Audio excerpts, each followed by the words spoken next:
All right, we did it. That is it. Let's talk about the ups and downs of Balatro. So I have a lot to say, and I have some pretty strong feelings about this. So first of all, I just want to say, as far as the game itself, this game is awesome. I can absolutely see... This is one of the few games that I had seen some reviews, or not some full reviews, but I was aware that it was touted as one of the best games of the year before I started playing it. I usually try and stay away from this, but that's actually what drew me to this game, because I missed the launch of it, and then it was only months later that I heard, oh, everyone's talking about this game Balatro, and I saw on Metacritic it was like the #1 game of the year, so I put it on my list, and I've been meaning to play it since then. So that's why I was drawn to it. So I was expecting it to be good. I already love the roguelike formula when it comes to just pure enjoyment of the game, and I love poker too, so I just knew I was going to have a great time with this game, and I absolutely did. The combination of poker with a roguelike and all of the RNG that comes with that is such a natural marriage. I can't believe nobody's done it before. It was just perfect. It was perfectly done. I had a blast playing it. The way that the upgrades work with the jokers especially, and like all the different, I will say, like when I first started playing my first run, I was overwhelmed. I was like, what? Okay, we've got jokers. I thought I was just playing poker. We've got jokers. We've got these celestial cards. We've got these tarot cards are involved. What? All these different kind of bonuses that you can get on each specific card. And then there all kinds of stuff beyond that. And all the stuff that, like, all the different boss fight permutations. There was a lot. In the first run, I just kind of went through without really knowing what I was doing. I got about halfway through, or it got to, like, I don't know, round 3 or something, and I died. And then the second round, I had a much better idea what I was doing, and then by the third, I had a pretty good handle on what it was. It's not that complicated, but it really does look that way at first, or it did to me. For the first run, I really had no idea what was going on, but you actually can catch. It's simple, and it's actually deceptively simple. You can actually catch on to it really quickly. Because it deals with a card game. It's not some random card battler that's a brand new made up, Queen's Blood kind of made up card game. It's poker. We all know we all know what a flush is, So it's actually surprisingly accessible, even for a roguelike. Well, especially for a roguelike. So I loved all that. As far as so this isn't exactly, I do have a critique or two, but let me start the critique portion of this video by saying that the way that I play games, where I try to beat 100 games every year, I have a little bit of a love-hate relationship with roguelikes, because on the one hand, I love the formula and they're very addictive, and I get into that as much as any fan of roguelikes do, but they don't usually have a very clear ending. Right? And this seems like one of those ones where maybe there's a true ending buried in there somewhere, maybe there's not, but it's not really designed to be played until you get to credits and then just put down. And that's what I do. So, I try to beat games, and considering these games beaten always pisses people off. There's no way to really consider this game beaten in some people's eyes without basically platinuming it. 100%ing the whole game. That's how a lot of people say, like, you beat a roguelike, you do everything.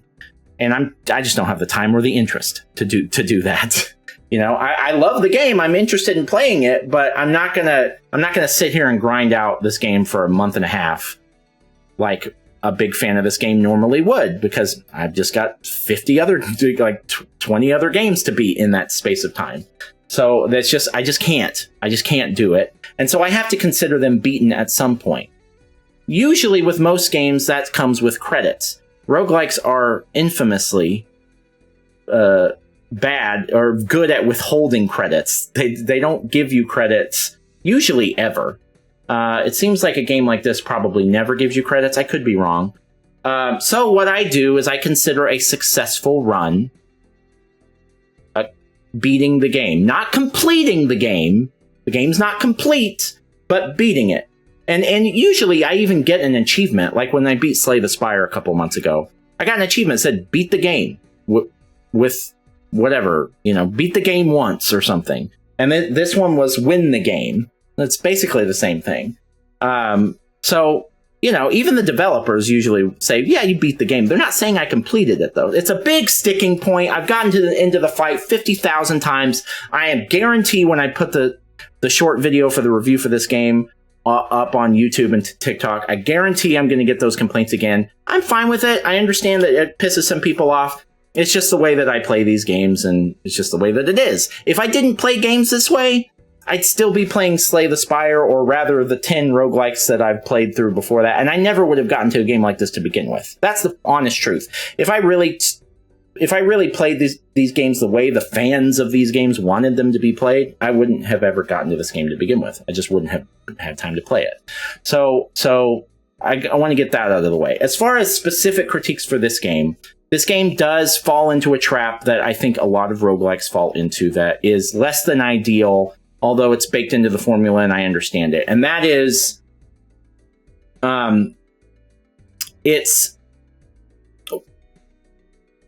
this game is more luck than any roguelike I've ever played, right? Roguelikes always have a huge luck element, right? So you'll go through 15, 20 runs where it's like, oh, things just aren't clicking, or you haven't gotten the right build, and then suddenly you'll just magically happen upon a wonderful broken build, and you'll just blow through. Maybe you've only made it halfway through the game, and then suddenly you just blow through the whole rest of it like a bullet, right? That's almost every real roguelike I've ever played, and this is a real roguelike. It doesn't have a lot of roguelite stuff. Is like that, where you just get lucky, and then suddenly you have a broken build and you just beat the game. So there's a heavy luck element, and it's not ideal, really. You don't win roguelikes a lot of the time because of skill. There are some exceptions to that. I think Hades is a very good exception to that. But Hades isn't a real roguelike. There's a lot of permanent upgrades in that game. This game doesn't have a lot of permanent upgrades. There are permanent unlocks. Most roguelikes have that. But you are starting fresh. It's not like you're higher level on your third run or anything. You're starting fresh every time. You have to wait to get the right build. And there is some skill involved with building the right build, but it's mostly luck. Let's be real. And since this is a card game, in most real roguelikes, like let's say BPM or Slay the Spire, where there's not a lot of roguelite elements and you're really starting over every time, those have combat in them, right? So you're making strategic decisions, whether it's turn-based combat or like Hades, or it's you have good hand-eye coordination, you're good at shooters, or you're good at combat. That it gives you an edge. There's not really much of that in here, because even the combat in this game is luck. It's a card game. It just depends on the cards that you get.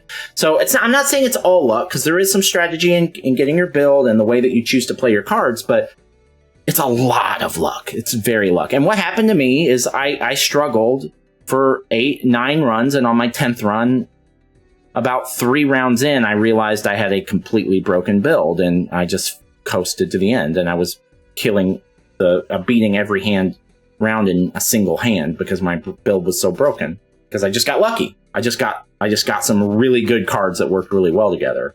Maybe there's a little skill involved by putting them together, but it's mostly luck. And that's one of the things I prefer as a fan of these types of games. I prefer roguelites because they give you more permanent upgrades over time, and you have more say in like where you want to put your points into and how you want to level up and things like that. And it helps you. It's more about skill, about building that skill, as opposed to just what you happen to get on any given run. So generic critique about true roguelikes. I prefer roguelites usually because it's a little bit more satisfying to get those permanent upgrades, but also there's more skill involved. And second big critique is this with this game specifically, because it's cards, it's so much luck that there's very little skill really required. I'm not saying there's none, but there's not that much. I got lucky. And if I could have gotten lucky on my 3rd run, or I could have gotten lucky on my 30th run. It happened on my 10th run. That's when I got my broken build, and that's why I won. So that would be but again, all of this is baked into the premise, right? There's not something like you can't act on that critique in a way to make the game better, because you'd have to completely change what the game is. It's just maybe you could have made it more of a roguelite, but then there's some people that don't like that like it the way that it. I mean, obviously the game is universally acclaimed, so I'm not saying I'm trying to pick apart this game. It is clearly an excellent game, but for my own personal preference, it feels a little bit out of my hands when it's so much luck.